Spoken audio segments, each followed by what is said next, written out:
Hello there, it's Gabby here from Confidence After Cancer, and I hope this finds you well.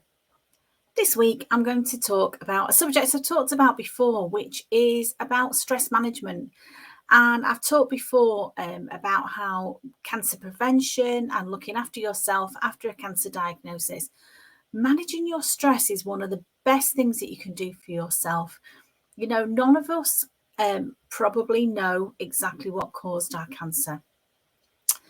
But you can bet your life, most people I speak to will tell me at some point in the run up to their diagnosis or the way they've been living for months, maybe sometimes years before a diagnosis, stress was playing a major part in that. So, for me, as part of my recovery plan, I'm very conscious of the fact I need to manage my stress and I don't allow myself to get stressed out anymore. So, today I'm going to take you through 3 top tips for you. I'm hoping these are useful for you. As always, there's no judgment here. I'm not telling you what to do. I'm saying these are 3 things that work for me. Maybe they'll work for you. Okay, so the first thing I'm going to talk about is taking a break. And I think this is something, again, we all know we should do it, but how often do you really take a break? If you are working, as a lot of people are, looking at a screen all day, you know, health and safety regulations will tell you it's a good thing to get up and walk around, look away from your screen at least once an hour, look at the horizon, look at something far away, because you know sitting at a screen is not good for you. But whatever your lifestyle, whatever your habits are, whatever your routines are, taking a break is essential for your well-being and for your stress management, whatever it is that you do. Okay, and so last week, for an example, my husband arranged for me, it was a surprise actually, from a birthday treat, just 3 days away for a weekend in Whitby in North Yorkshire. So we didn't have to go too far. It took us just over 2 hours to get there. And oh my goodness, it was just like being in a different world, you know, away from the home, all the obligations that we have in day-to-day life. We left those behind us for 3 days. We spent time together. We spent a lot of time outside. Luckily, the weather was absolutely glorious. So we did some coastal walks along the coast in Whitby, which was absolutely stunning. It was so beautiful.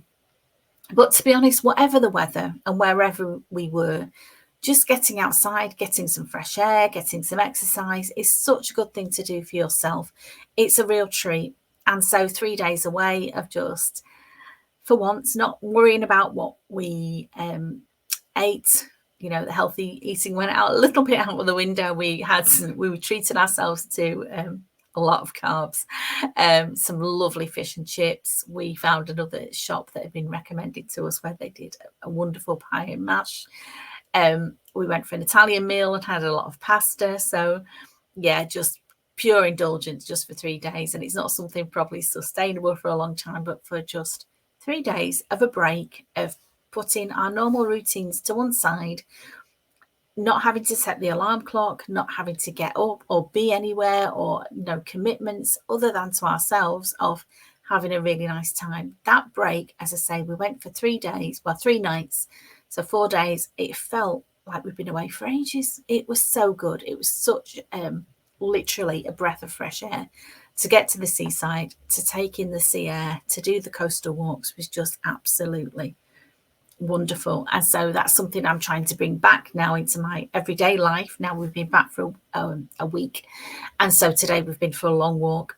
Not quite as pretty as Whitby. We have walked around our local area, been to our local park, walked into our local town, realised, you know, just how built up and polluted our area is where we live. But yeah, we appreciate now that everything that we've got, and it was just wonderful. So that's the first tip I'd give you, is to schedule in regular breaks.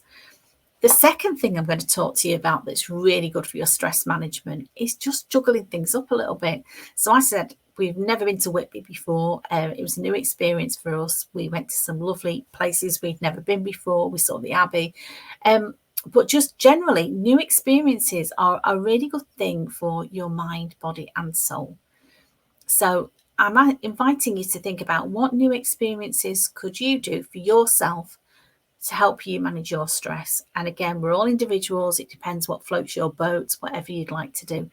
So this week I have booked in for a new thing for me. I've done it before once years ago, but I know there's a place local to me that's just started doing this, and that is to have a gong bath.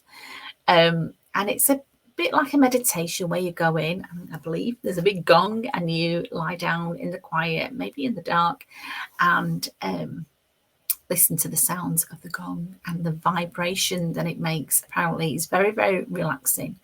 So I've booked in to do that on Thursday evening. So I'm not sure I'm going to go in my pajamas, but I'm certainly going to go in comfortable clothes, so that I'm hoping to come back in a very relaxed state, that I will be ready for bed. I'll be completely stress-free and living in the moment when I come back. So really, really looking forward to that. The third tip I'm going to give you, and this is so important, and I do bang on about self-care all the time, and I'm going to keep talking about self-care because it comes up time and time again with everybody that I'm speaking to, nearly everybody that I'm working with. And I ask them about their self-care and what are they doing, and they say, oh yeah, I know I should do that. But if you know you should be doing it, why aren't you doing it? And I'm not here to tell you off. I'm here to say, if you don't take care of yourself, if you don't take care of yourself on a day-to-day basis, please don't wait until you get a serious diagnosis, or you get seriously ill, or you get seriously burnt out where you just can't cope with everyday life.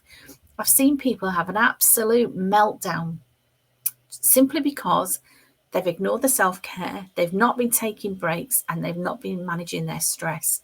So don't allow yourself to get to that state. Think about it now. If you want to live your happiest, healthiest life, and I want to live a long life, but I want to live a long and happy, healthy life. I'm 60 now, I'm in my midlife. I want to think I've got many years ahead of me, but I want those years ahead of me to be happy and healthy and not living with illness and not living with stress. And so I want to do everything that I can to prevent that. And part of that is scheduling, easy for me to say, putting time in my diary for me time, putting time in my diary for self-care, because I know what happens. We all do it. We're busy. Things happen, things get in the way. And before you know it, it's Sunday night again and another week's gone. I can't believe we're in July already as I'm speaking to you. This year has flown by for me. I don't know if you're the same. And mid-year, it's a good time really to take stock and think about, well, what's working for you in your life and what's not working.